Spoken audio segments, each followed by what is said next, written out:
There was a dark chapter in automotive history when certain cars didn't just fail their drivers, they betrayed them. Built in an era before safety was a priority, these machines carried hidden dangers in their design, turning routine trips into fatal mistakes. They weren't monsters on purpose, but their flaws proved deadly. These are the 10 worst cars that cost far too many lives. The pre-1968 Volkswagen Beetle is one of the most deceptive cars ever put on the road. It looked innocent, almost cartoonish, with its rounded fenders, gentle curves, and cheerful engine note. People trusted it instinctively.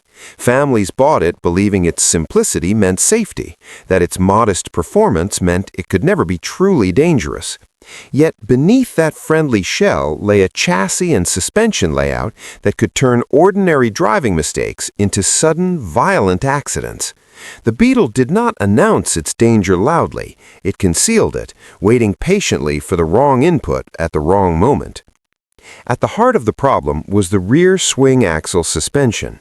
In theory, it was simple and cheap, perfectly suited to a lightweight rear-engined economy car. In practice, it had a vicious flaw. During hard cornering or abrupt maneuvers, the rear wheels could swing upward, dramatically changing camber. Instead of staying flat on the road, the tires tucked under the car. When that happened, grip vanished almost instantly. Drivers described the terrifying sensation of the car suddenly lifting at the rear, as if climbing onto its own wheels, followed by an uncontrollable slide or rollover. There was often no gradual warning, no gentle loss of traction.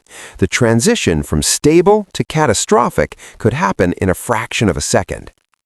Highway driving amplified these risks. The Beetle's rear engine layout placed most of the weight behind the rear axle, which made it sensitive to throttle changes mid-corner. Simply lifting off the accelerator at speed could shift weight forward, unloading the rear suspension and triggering sudden oversteer. Many accidents occurred not during aggressive driving, but during instinctive reactions. A driver would ease off the throttle in a curve, perhaps startled by traffic or a bend tightening unexpectedly, and the car would snap sideways. Survivors recalled moments where the steering suddenly went light, the rear end stepped out violently, and recovery was impossible. By the time the driver understood what was happening, the car was already rotating. The Beetle's braking system did nothing to save the situation. Drum brakes on all four wheels were adequate at low speeds, but they faded quickly under repeated use. In an emergency, braking while cornering could worsen instability, especially if the rear wheels locked unevenly. On long downhill roads, drivers reported the brakes losing effectiveness, forcing them to slow early and hope nothing unexpected happened ahead. Combined with the swing axle behavior, panic braking could turn a near miss into a loss of control. Crash protection was minimal even by the standards of the time. The body structure was light and offered little resistance in impacts. Doors could deform easily, roof strength was limited, and the steering column was unforgiving in frontal collisions. Adding to the danger was the fuel tank's placement directly above the front axle, just inches from the passenger compartment. In frontal crashes, the tank could rupture, spilling fuel into the cabin area. Fires were not as infamous as with some American cars of the era, but when they occurred, they were sudden and devastating. Occupants had little protection from either impact forces or post-crash hazards. What made the Beetle especially dangerous was how little it demanded from the driver in everyday use. At low speeds, it felt stable, predictable, even charming. It encouraged trust. Drivers relaxed, believing the car was forgiving and easygoing. That trust became the trap. When pushed beyond gentle commuting, or when confronted with a sudden emergency, the Beetle's benign personality vanished. Owners who survived accidents often spoke of shock more than fear, unable to believe that such a friendly-looking car could react so violently. One former owner described it as a car that punished instinct, where doing the natural thing in a crisis could make the situation far worse. Volkswagen eventually addressed these issues by adding a rear anti-roll bar, revising suspension geometry, and improving overall stability in later models. By 1968, the Beetle became significantly safer and more predictable, but the damage to earlier drivers had already been done. Countless accidents, many involving rollovers on simple curves or evasive maneuvers, had cemented the pre-1968 Beetle's quiet, uncomfortable legacy. The tragedy of the early Beetle was not that it was fast, powerful, or aggressive. It was none of those things. Its danger came from contradiction. It looked harmless, but behaved treacherously when pushed. It invited trust, but punished mistakes mercilessly. It killed quietly, not with drama or fireballs, but with sudden loss of control and unforgiving physics. Behind its smiling face was a lesson the automotive world learned slowly and painfully. Simplicity is not safety, and friendly design can hide very real danger. The Jeep CJ5 and CJ7 were marketed as symbols of freedom, adventure, and rugged independence.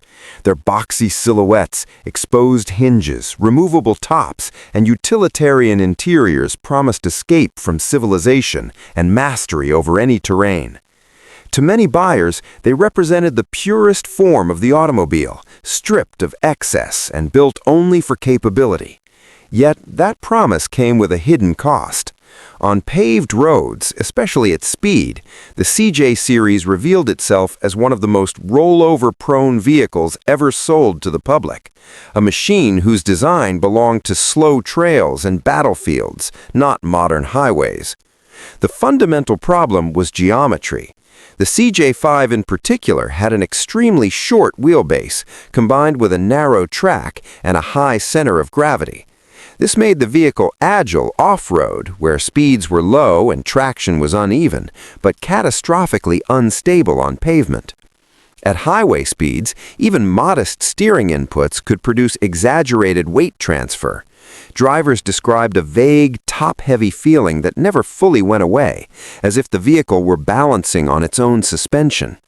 On freeway on-ramps, where a normal car would lean slightly and settle, a CJ could tip alarmingly, lifting an inside wheel and frightening even experienced drivers.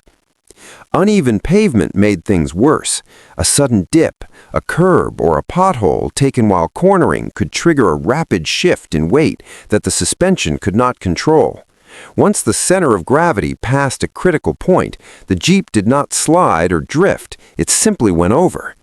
Many rollover accidents happened without high speed or reckless behavior. Some occurred during routine lane changes or gentle curves. Survivors often recalled the same chilling detail. There was almost no warning. The steering would feel normal, then suddenly the world would rotate and the roof would slam into the pavement. The CJ7, with its slightly longer wheelbase, was marginally better, but the core problem remained.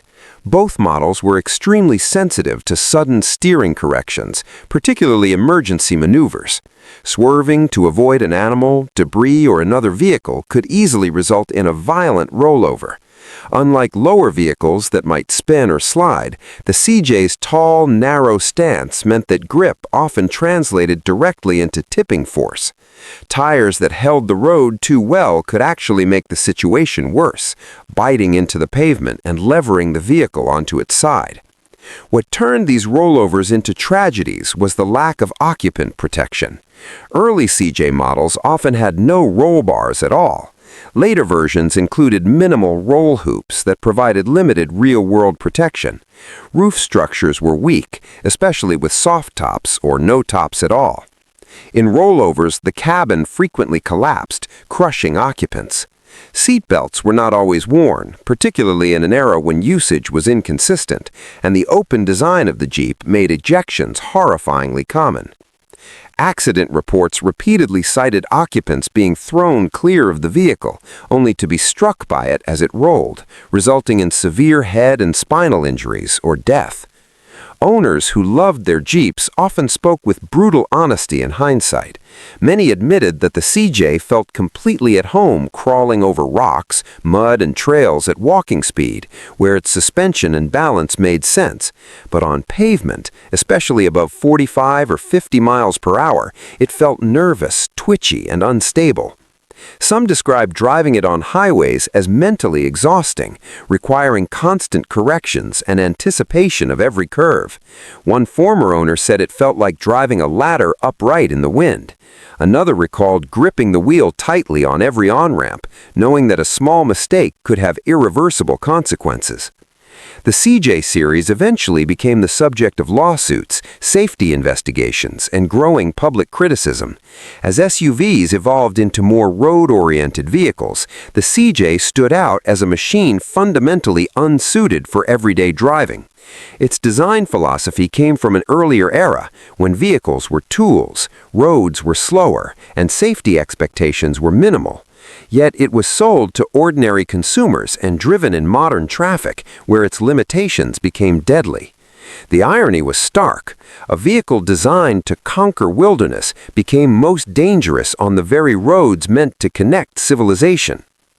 Today, the Jeep CJ5 and CJ7 are remembered with affection and respect, but also with caution. They are no longer seen as general-purpose vehicles, but as specialized machines that demand understanding, restraint, and respect for their limits. Their legacy is a hard-earned lesson in automotive design. Capability in one environment can become lethal in another, and a vehicle that feels invincible off-road can be shockingly fragile when treated like a normal car. The Chevrolet Vega deserves its reputation not because it was fast, wild, or intentionally dangerous, but because it represented something far more unsettling. A car that could betray its driver without warning during the most ordinary moments of daily life. It was marketed as intelligent progress, a symbol of American engineering stepping confidently into a new era of efficiency and modern design.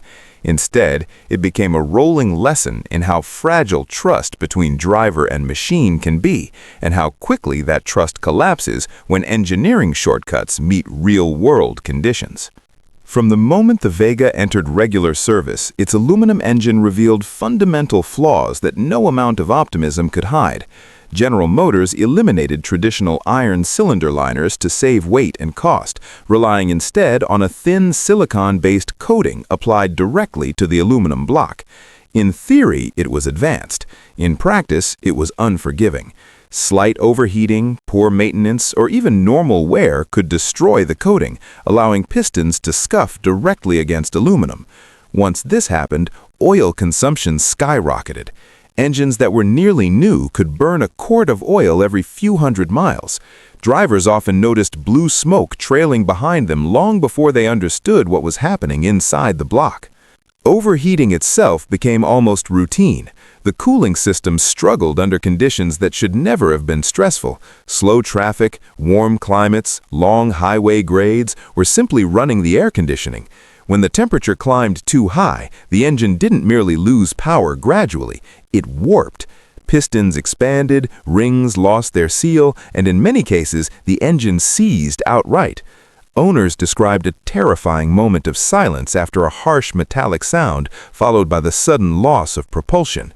At speed, this meant instant danger. The car could no longer accelerate out of harm's way, and in some cases, the rear wheels dragged as the drivetrain locked momentarily, destabilizing the vehicle in traffic. These failures often happened without dramatic warning. A temperature gauge might spike briefly, or oil pressure might flicker, and then the engine would be finished. Many Vega owners learned to drive with constant anxiety, watching gauges more closely than the road, listening for changes in engine tone, and carrying oil, coolant, and tools in the trunk as if preparing for an expedition rather than a commute. Even then, preparedness did not guarantee survival. Engines failed even in well-maintained cars, leaving drivers stranded in intersections, breakdown lanes, or the middle of highways. Fire risk compounded the fear. Fuel system weaknesses, combined with high under-hood temperatures, created conditions where leaks could ignite. Some owners recalled smoke seeping from under the hood while stopped at traffic lights. Others experienced fires after overheating episodes, when heat-soaked components ignited fuel vapors. The Vega developed a reputation as a car that could burn simply from trying to function. This was not paranoia. Insurance statistics and repair records supported the stories. The structure of the Vega offered little reassurance when things went wrong. Designed to be light and affordable, it lacked robust crash protection even when new. As time passed, rust transformed a marginal structure into a dangerous one. The Vega became infamous for corrosion that attacked critical areas early in its life. Floor pans dissolved, suspension mounting points weakened, and rocker panels crumbled. In many cases, structural rust was hidden beneath carpets and trim, leaving owners unaware that their car's integrity was already compromised. In collisions, this weakness became horrifyingly apparent. Even moderate impacts caused severe deformation. Doors jammed, roofs buckled, and passenger compartments collapsed in ways that modern drivers would find shocking. Survivors of accidents often described how the car seemed to fold around them rather than absorb energy. Emergency responders sometimes struggled to extract occupants because the body distorted so badly. Handling also suffered as the structure weakened. As rust progressed, suspension geometry shifted subtly but dangerously. The car could feel nervous under braking or unpredictable during sudden maneuvers. Combined with narrow tires and basic suspension tuning, emergency avoidance became a gamble. A driver already dealing with engine uncertainty now faced a chassis that could no longer be trusted to respond consistently. What made the Vega truly infamous wasn't just the sum of its problems, but the timing of them. This was a car often purchased by young families, students, and commuters seeking affordable transportation. These were people who relied on their cars daily, often driving long distances on busy highways. The Vega failed them not in driveways, but in traffic, at speed, and in moments where failure carried real consequences. By the time improvements arrived, the damage was irreversible. Public confidence evaporated. Mechanics grew wary of the model. Owners traded them in at massive losses, grateful simply to escape. The Vega became shorthand for corporate arrogance and the dangers of pushing unproven technology into mass production without adequate testing. Today, the Chevrolet Vega stands as one of the most sobering reminders in automotive history. It shows that danger does not always announce itself with speed or aggression. Sometimes it comes quietly, disguised as innovation, waiting until the moment you need your car most. The Vega was not just unreliable, it was unsafe because it could not be trusted to keep moving, to stay cool, to hold together, or to protect its occupants when things went wrong. It turned ordinary driving into a constant act of vigilance, and for many, that vigilance still wasn't enough. The Ford Model T occupies a strange and uncomfortable place in automotive history. It is celebrated as the car that gave ordinary people freedom, mobility, and independence. Yet that same machine introduced mass danger on a scale the world had never experienced before. When the Model T appeared, society simply was not prepared for millions of people suddenly traveling faster than horses on roads designed for wagons, pedestrians, and livestock. The car did not merely expose danger, it multiplied it, and the Model T became the most common instrument of injury and death on early roads. By modern standards, the Model T was almost entirely without safety considerations. Its braking system relied on a transmission brake that acted on the drive shaft rather than the wheels. In practice, this meant stopping distances were long, inconsistent, and heavily dependent on drivetrain condition.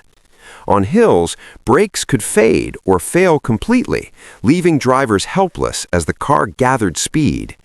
Many accidents involved Model Ts running away downhill, unable to slow, smashing into buildings, crowds, or other vehicles with devastating consequences. Steering was another constant threat. The steering mechanism had large amounts of play, and front suspension geometry was crude even by the standards of the time. On uneven roads, rutted dirt paths, or cobblestones, the front wheels could deflect violently, wrenching the steering wheel from the driver's hands. At speed, the car wandered unpredictably, demanding constant correction. Drivers described white-knuckled journeys where the car never truly felt under control, especially when encountering potholes or loose surfaces. The suspension itself contributed to instability. With a high center of gravity, narrow track, and stiff transverse leaf springs, the Model T was prone to bouncing and tipping. Sudden turns, evasive maneuvers, or even striking a rut could cause the car to roll. Rollovers were common, and because the car had no roof structure capable of supporting weight, occupants were often crushed or thrown clear. Being ejected was not an exception, but a frequent outcome. Without seatbelts, even modest impacts could launch passengers onto the road, into trees, fences, or other traffic. The fuel system added another layer of danger. Early Model Ts used gravity-fed fuel tanks mounted under the seat or high in the body, with fuel lines running openly toward the engine. Leaks were common, and fuel vapors accumulated easily. In accidents, fires were a real threat. Hot exhaust components sat close to flammable materials, and crashes sometimes turned survivable impacts into fatal infernos. Burns were a grim but familiar injury associated with early motoring. Glass was another overlooked hazard. Windscreens, when fitted at all, were made of ordinary plate glass. In collisions, this glass shattered into large, razor-sharp shards that caused severe facial and neck injuries. Doctors of the era documented deep lacerations, blindness, and permanent disfigurement directly linked to windshield glass. The term windshield injuries became common medical language long before safety glass existed. Even the controls themselves could be dangerous. The Model T's pedal layout was unconventional, confusing new drivers and leading to frequent mistakes. In panic situations, drivers sometimes pressed the wrong pedal, accelerating instead of braking. Combined with limited stopping power, these errors proved fatal in crowded towns and city streets where pedestrians had little understanding of automotive danger. Perhaps most unsettling was how quickly the Model T normalized risk. As cars became common, accidents became routine. Newspapers of the 1910s and 20s regularly reported gruesome crashes involving Model Ts, often describing multiple fatalities in stark detail. Hospitals saw rising numbers of broken limbs, crushed chests, head injuries, and deaths directly linked to automobiles. Entire new medical specialties began forming in response to traffic trauma. Society accepted this bloodshed as the price of progress. The Model T was not evil, negligent, or deliberately unsafe. It was a product of a time when the concept of automotive safety barely existed. Engineers focused on affordability, durability, and simplicity, not occupant survival. Drivers learned through trial, error, and tragedy. Many paid for that education with their lives. In retrospect, the Model T stands as a reminder that innovation without understanding can be deadly. It gave the world mobility, but it also taught humanity through immense suffering that machines capable of speed demand responsibility, restraint, and protection. The Model T did not just change transportation, it forced society to confront danger on a scale it had never known before, long before it knew how to defend itself. The full-size Chevrolet Suburban and GMC Jimmy of the 1970s embodied a uniquely American contradiction. They were marketed as ultimate family protectors, vehicles meant to conquer long highways, tow heavy loads, and shield their occupants through sheer size and strength. Sitting high above traffic, wrapped in thick steel panels, they inspired confidence the moment you closed the door. For many families, climbing into one felt like stepping into something permanent and indestructible. That confidence, however, was tragically misplaced. At the core of the danger was a design decision that seemed minor on paper but proved catastrophic in real crashes. The fuel tanks were mounted outside the frame rails, tucked along the sides of the vehicle rather than protected within the chassis. This placement left them dangerously exposed in side impacts, exactly the kind of collision most common at intersections, driveways, and highway lane changes. In those moments, the frame offered no shield. A strong hit could crush the tank instantly, tearing it open like thin metal foil. Once ruptured, the consequences were often immediate and merciless. Fuel could spray directly into the cabin area or onto hot exhaust components, igniting within seconds. Survivors spoke of crashes that felt manageable at first, followed by an almost surreal transition into panic as flames appeared without warning. Some recalled the smell of gasoline filling the air before anyone could even process what had happened. Others described seeing fire crawl across the dashboard or rise through the floor as if the vehicle itself had turned against them. The size of these SUVs made escape harder, not easier. Their heavy doors could jam after impacts, and the tall body meant that rollovers were common once the vehicle was struck. In rollovers, the exposed tanks often scraped against the ground or roadside objects, ripping open further and feeding the fire. Many of these vehicles lacked strong roof structures, so the cabin could deform while burning, collapsing inward and trapping occupants. What looked like a fortress became a sealed chamber of heat and smoke. Families who survived often carried lifelong trauma. Parents described being unable to reach children in the back seats as flames spread faster than human movement allowed. Passengers recalled the sound of popping glass and the sensation of heat overwhelming them before they could even unbuckle. In some cases, bystanders could do nothing but watch, helpless as fires consumed vehicles in moments. These were not high-speed crashes or reckless driving incidents. Many occurred at moderate speeds that should have been survivable. Adding to the danger was the overall driving behavior of these SUVs. Their tall profiles, soft suspensions, and narrow tracks made them unstable in emergency maneuvers. Sudden swerves or side impacts often led to loss of control, increasing the likelihood of secondary collisions or rollovers. Drivers reported a vague floating feeling at highway speeds, as if the vehicle was always one strong gust of wind away from trouble. Yet buyers were rarely warned. The marketing focused on strength, freedom, and family adventure, not physics. What makes the story even darker is how long the problem persisted. These vehicles remained in production and on the road for years while quiet accident data accumulated. Many owners had no idea where the fuel tank was located, let alone how vulnerable it was. Some only learned the truth after seeing similar vehicles explode in crashes reported on the news, or after lawsuits brought internal documents to light. By then, countless families had already paid the price. When lawsuits finally gained momentum, they revealed uncomfortable truths. Internal discussions showed that engineers were aware of the risks, but redesigns were considered too expensive or disruptive. Fuel tank placement was treated as a compromise rather than a moral obligation.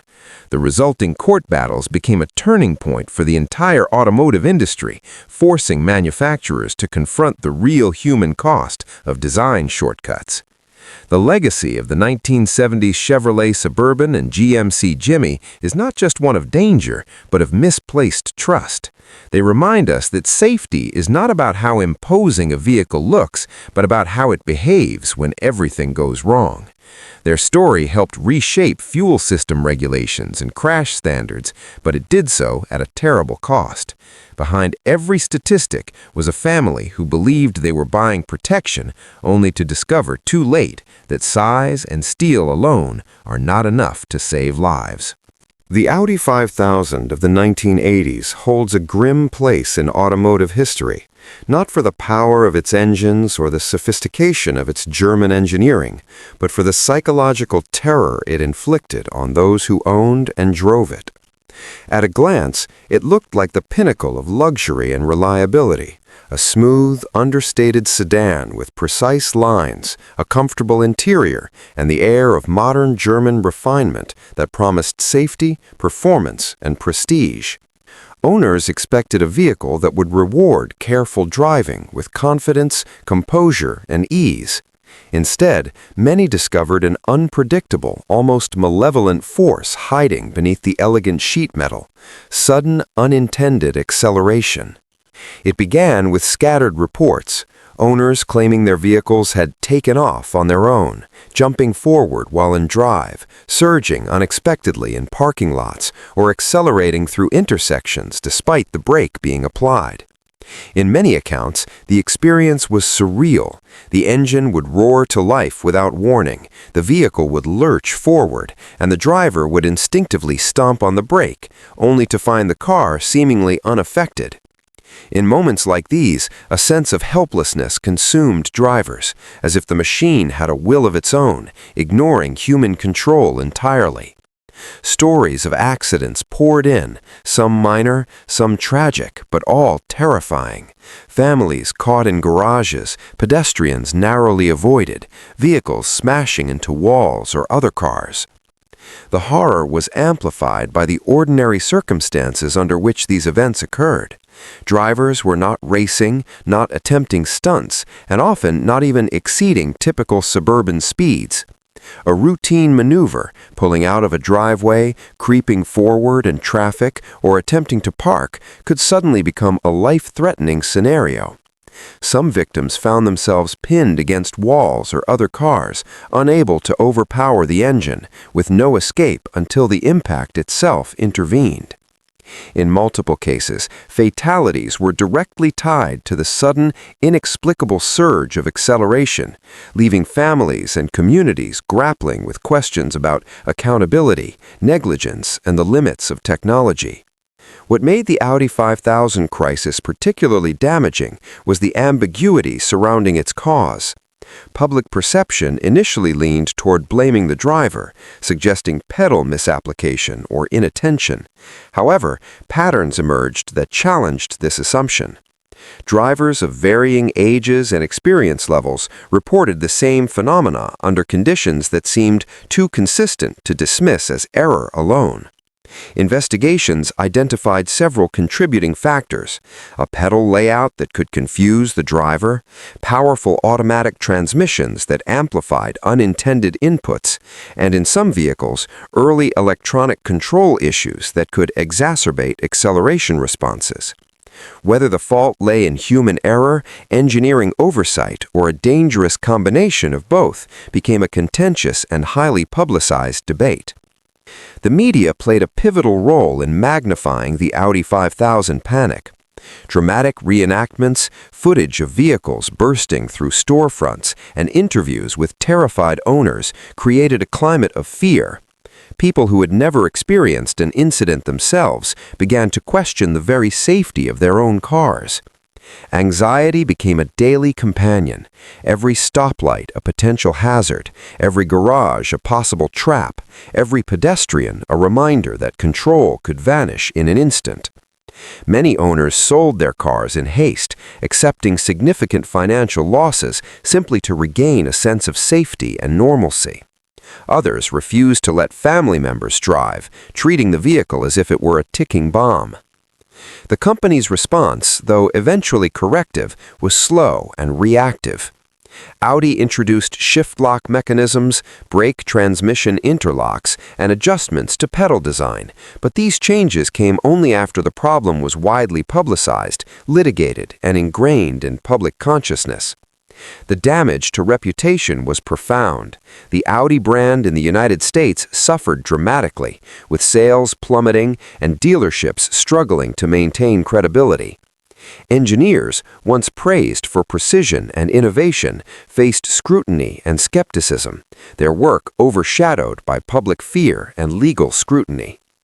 Beyond the immediate danger and the economic fallout, the Audi 5000 episode left a lasting psychological scar.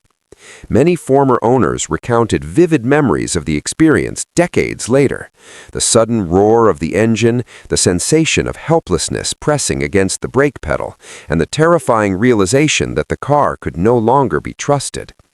Even those who sold the vehicles carried lingering apprehension about driving, illustrating how profoundly a mechanical failure or perceived failure can reshape human behavior and trust.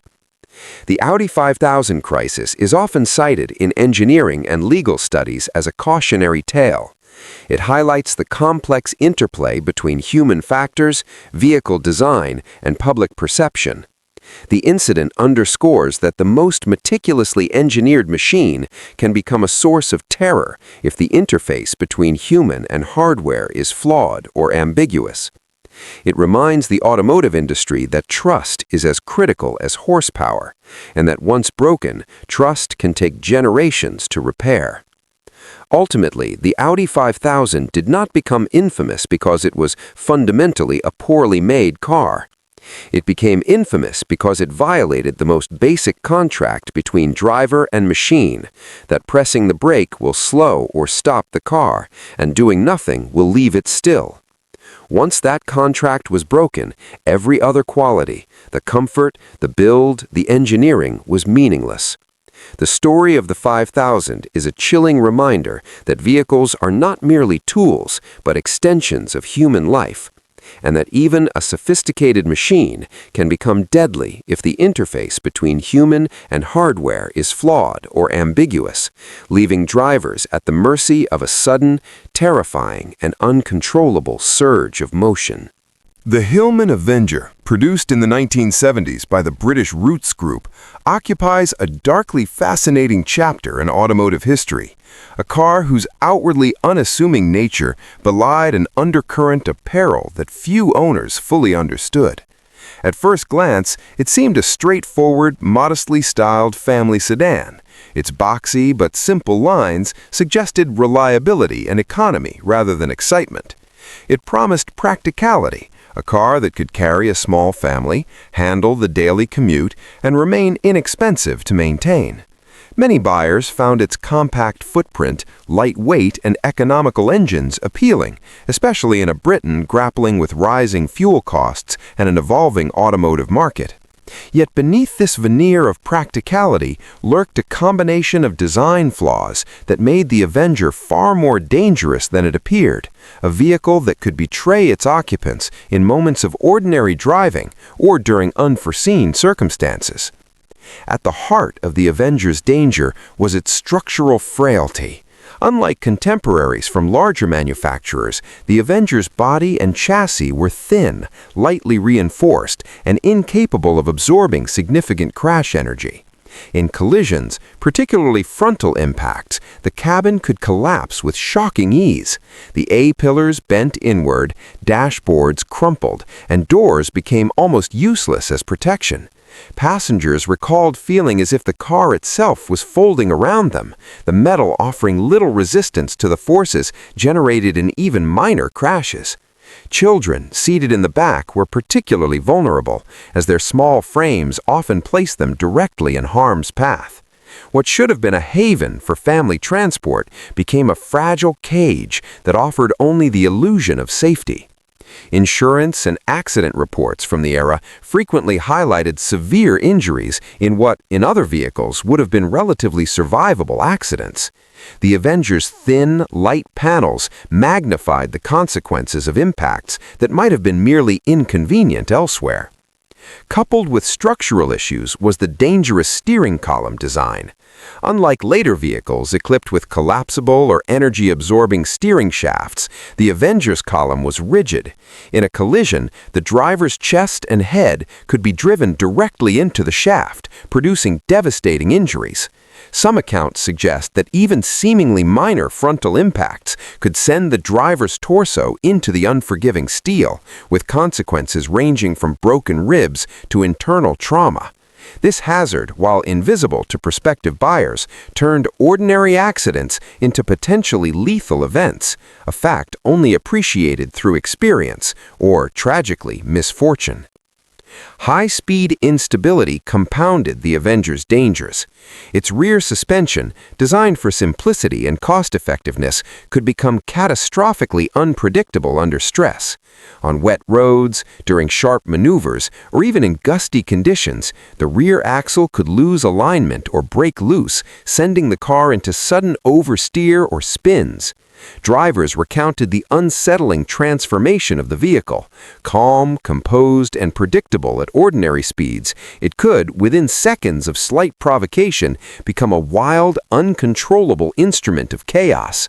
A slight misjudgment, changing lanes too quickly, braking sharply, or negotiating a corner in wet conditions could flip the car from obedient to treacherous, punishing both hesitation and overconfidence with equal severity. Veteran motoring journalists of the era repeatedly noted that the Avenger's handling placed it among the least forgiving vehicles on the road, particularly for inexperienced drivers or families expecting ordinary safety standards. Despite these inherent dangers, the Avenger sold in meaningful numbers, largely due to affordability and mechanical simplicity.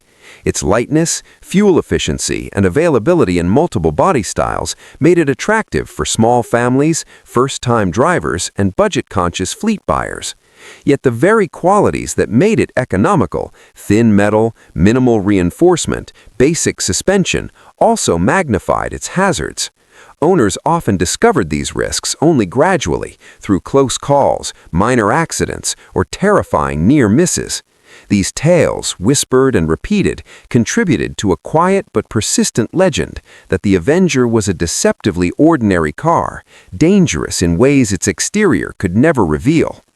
Beyond mechanical and structural faults, the Avenger exemplifies the psychological effect of living with a car that can betray its driver. Many owners described a constant low-level anxiety, a subtle awareness that the vehicle's behavior could shift unpredictably at any moment.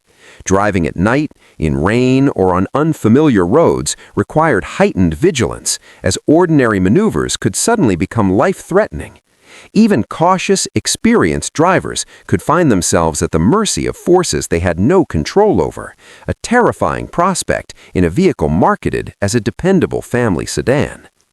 The Hillman Avenger's story underscores a broader lesson about automotive history, that engineering compromises, cost-cutting measures, and design shortcuts can have consequences far beyond the showroom. Its structural weakness, unsafe steering design, and unpredictable handling combined to produce a car that was not only unsafe, but psychologically taxing, a vehicle that punished owners for the simplest mistakes. The Avenger is a sobering example of how appearances can deceive, how the promise of economy and practicality can hide latent danger, and how a single misjudged design philosophy can turn an ordinary sedan into a machine that challenges both the body and mind of its driver. The Peugeot 204, launched in 1965, represents one of those fascinating paradoxes in automotive history. A car that was technically forward-thinking, yet fundamentally fragile in ways that would only become apparent under real-world stress. On the surface, it seemed like a triumph of French ingenuity. Its compact footprint, practical interior, and efficient engine made it an ideal choice for city dwellers and small families navigating the narrow, congested streets of post-war Europe. The car's lightweight construction contributed to excellent fuel economy, low running costs, and surprisingly nimble handling for its era, which endeared it to a generation seeking affordable mobility without sacrificing style or convenience. Many owners were captivated by its understated elegance, simple, clean lines, a modest yet clever dashboard, and the sort of practical simplicity that made everyday life easier. Yet beneath this polite exterior lay a fragile skeleton, one whose deficiencies were often invisible until disaster struck. Structurally, the Peugeot 204 was alarmingly delicate. Its light body panels, thin roof supports, and minimal reinforcements made it extremely vulnerable in collisions. Even impacts that might have been survivable in heavier, more robust vehicles could result in dramatic cabin deformation. Doors might warp, dashboards collapse, and panels intrude into the passenger space. Anecdotal reports from mechanics and accident investigators frequently describe the interiors of 204s after even moderate collisions as contorted, pinching, and crushing, exposing occupants to severe injury. Children and shorter adults were particularly at risk, as the weak A-pillars and limited energy absorption meant that even minor collisions could deliver frightening force to the upper body.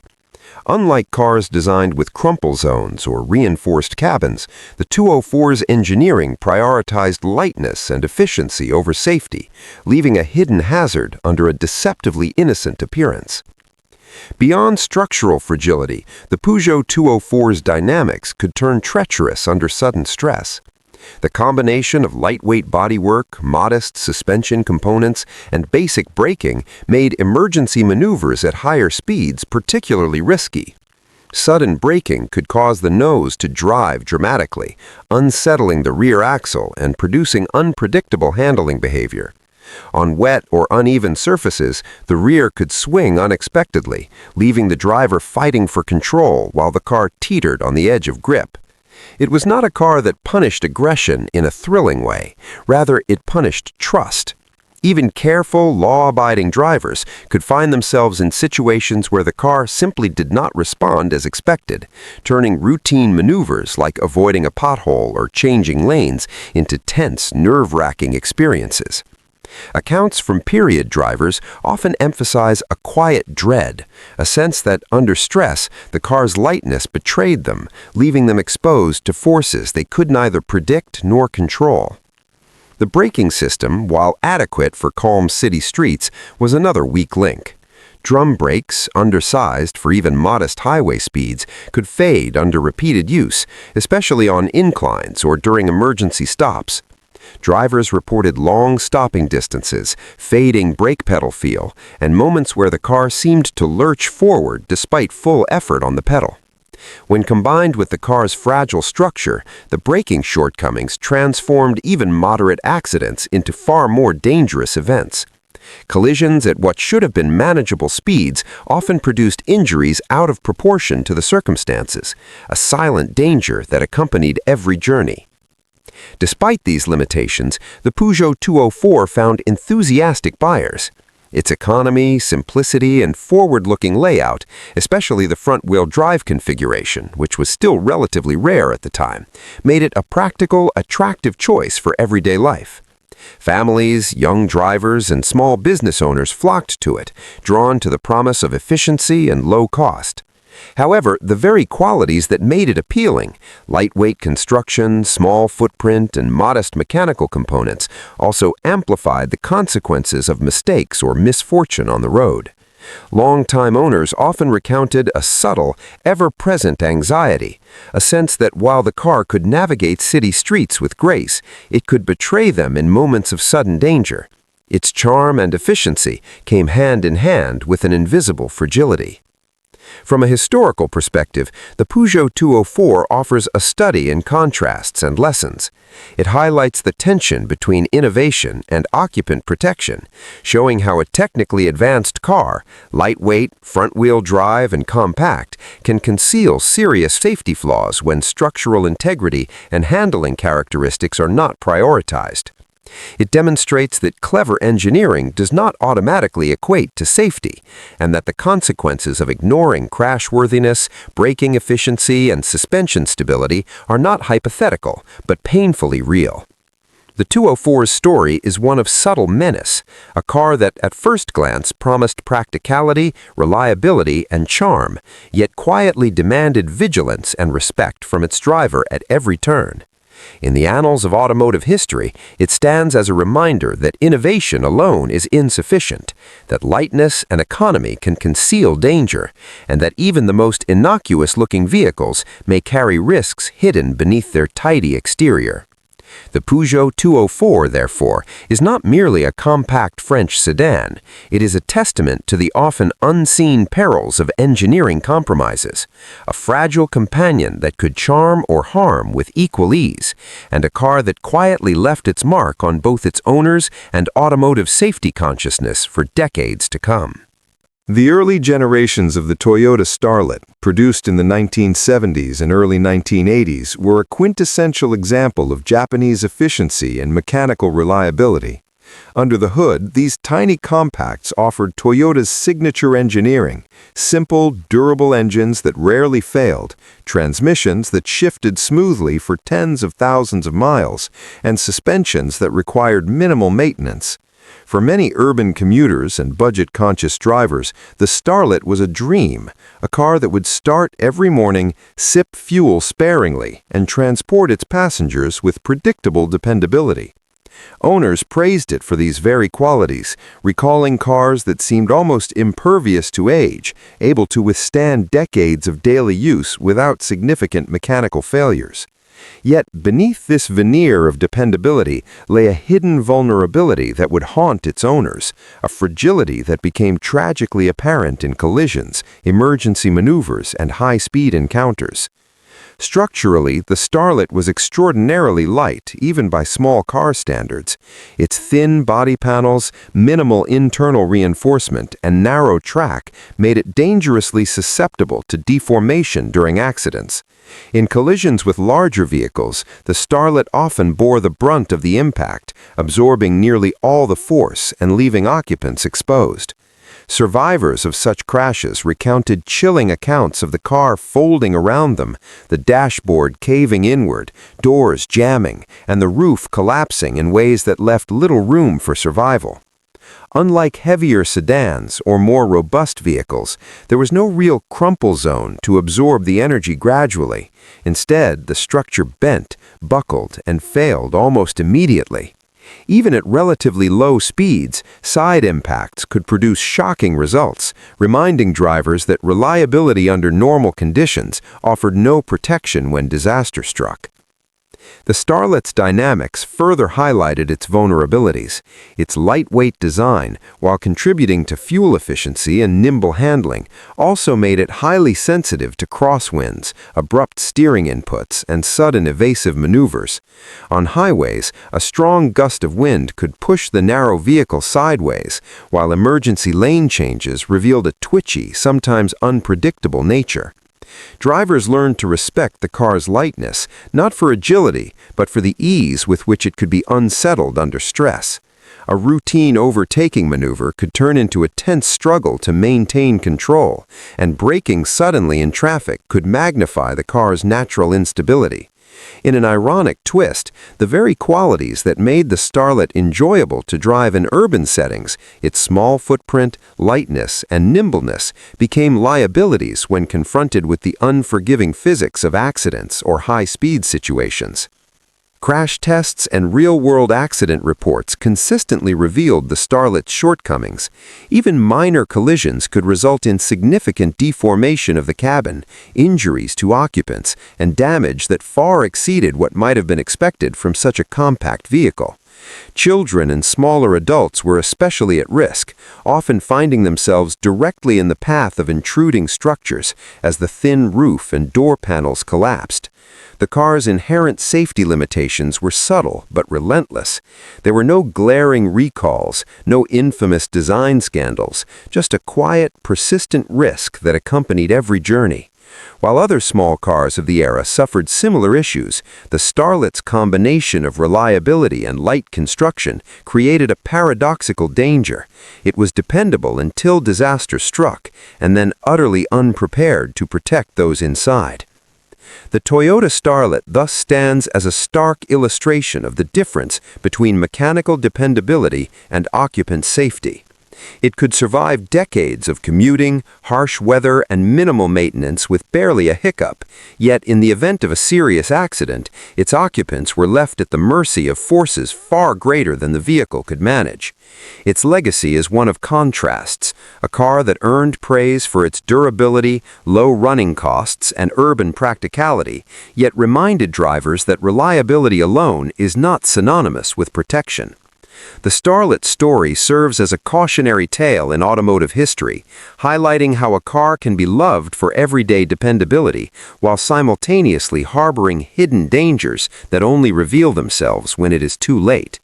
In the early Starlet, Toyota achieved mechanical brilliance, but the price of lightweight efficiency was a fragility that left drivers exposed, a silent reminder that true automotive safety requires more than just an engine that never fails. It requires a body that can survive when the unexpected occurs. The Fiat Ritmo, or Strada as it was known in some export markets, represents one of the most vivid examples of a car that combined charm, practicality, and innovation with latent, almost invisible hazards that could turn ordinary driving into a nerve-wracking ordeal.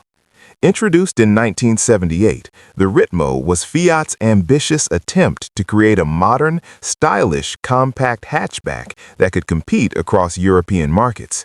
Its design was audacious: sharp, angular lines, a distinctive grille and headlight arrangement, and a sloping roof that suggested motion even at rest. Inside, the car was a study in clever space utilization, offering more cabin volume than many competitors in its class, with a hatchback configuration that allowed for surprising cargo flexibility. Fiat marketed the Ritmo as a forward-thinking, urban-savvy hatchback, blending Italian flair with efficiency and functionality. On paper, it was ideal: light, nimble, and economical, capable of running on small amounts of fuel while providing adequate performance for daily commuting. In practice, however, the car concealed a series of design and engineering flaws that made it far more dangerous than it appeared. The most critical hazard stemmed from corrosion susceptibility and inconsistent build quality.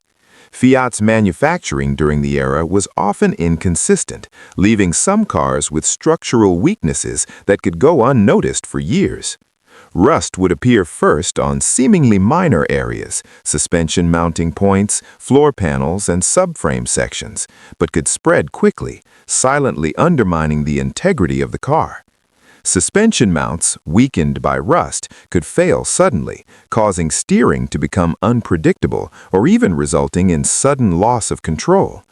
Structural components intended to provide a protective cage around occupants lost their effectiveness as corrosion crept through welds and joints, leaving thin panels that folded or buckled easily in collisions. Owners who believed they were driving a reliable, well-built vehicle sometimes found themselves facing horrifying surprises during routine repairs or post-accident inspections, discovering that the very foundations of the car's chassis were compromised. In an accident, the weakened structure could not absorb energy effectively, transferring force directly to occupants and turning what might have been minor fender benders into serious injury events. The Ritmo's driving dynamics further amplified these risks. Its lightweight construction, though contributing to fuel economy and nimble urban handling, made it especially sensitive to environmental forces. Crosswinds on highways could easily push the car off its line, and emergency steering inputs produced reactions that could feel exaggerated or twitchy. Drivers reported episodes where evasive maneuvers intended to avoid obstacles became exercises in balancing the car's narrow track, fearing a sudden tip or overcorrection. Braking performance, another area affected by light construction and sometimes inconsistent manufacturing tolerances, could be unpredictable, especially under heavy or repeated use. Disc and drum combinations faded, pedal feel varied, and on long descents, the car could veer unexpectedly, leaving drivers scrambling to maintain control. While the Ritmo felt manageable under normal city conditions, these dynamics revealed a latent instability that could be dangerous in higher speed environments or in emergency situations. Electrical unreliability added another layer of hidden peril. Fiat's early Ritmo models often suffered from intermittent electrical faults, affecting headlights, taillights, and brake lights. Drivers recounted unsettling experiences when headlights flickered or failed entirely during night driving, leaving the car invisible in traffic. Brake and signal lights could fail sporadically, making the vehicle unpredictable to other road users and dramatically increasing the risk of collisions. Combine this with the structural fragility, and one had a car that could easily turn a routine nighttime drive into a high-stakes situation, demanding constant vigilance and proactive maintenance. The interior, while functional and cleverly laid out for space efficiency, offered minimal protection. Seats were basic, without significant side bolstering, and seatbelt integration varied across markets, with some early export models missing proper anchorage points. In collisions, occupants were at high risk of being thrown against the dashboard, doors, or even ejected, as the surrounding cabin panels provided little resistance. Many owners described a constant awareness of this vulnerability, a subtle anxiety that while the car performed well day to day, a moment of misfortune could transform a mundane drive into a frightening ordeal. Mechanics and accident investigators noted that collisions, even at low to moderate speeds, often resulted in cabin deformation that would be considered extreme by modern standards, reinforcing the perception that the Ritmo, while reliable mechanically, was structurally fragile to the point of danger. Despite all these flaws, the Fiat Ritmo maintained a devoted following, a paradox that speaks to its compelling mix of attributes. It was economical, nimble in city traffic, and offered a level of style and practicality uncommon for small hatchbacks of its era. Owners appreciated its responsive engines, simple yet effective controls, and surprisingly spacious interior. It was a car that could perform admirably in daily life, ferry families, carry groceries, and even handle spirited driving in safe conditions. Yet this very combination of trust in mechanical reliability and ignorance of structural fragility created a dangerous illusion. Drivers learned, often through frightening personal experience, that reliability in normal operation was not equivalent to safety in adversity. One could rely on the engine to start every morning, but that assurance provided no protection if the car's frame failed, a rusted suspension mount gave way, or the lights died during a critical maneuver. The Ritmo's story, therefore, is a powerful illustration of the dangers of compromise in automotive design. Fiat sought to balance cost, weight, performance, and style, but neglected areas, corrosion protection, structural reinforcement, and electrical reliability that directly affected occupant safety. Its lessons echo into the present. Lightweight design and engineering ingenuity are not substitutes for robust construction and crashworthiness. For enthusiasts, the Ritmo remains an iconic, quirky, and in many ways lovable Italian hatchback, one that's legacy is inseparable from the knowledge that its charm and practicality came with hidden perils. Every journey in a Fiat Ritmo required attentiveness, respect for its limitations, and a tacit understanding that the car's mechanical dependability could not shield its occupants from the vulnerabilities that lurked within its fragile body. In automotive history, it stands as a cautionary tale, a reminder that innovation, style, and economy are admirable, but they must coexist with integrity and safety to create a truly complete vehicle.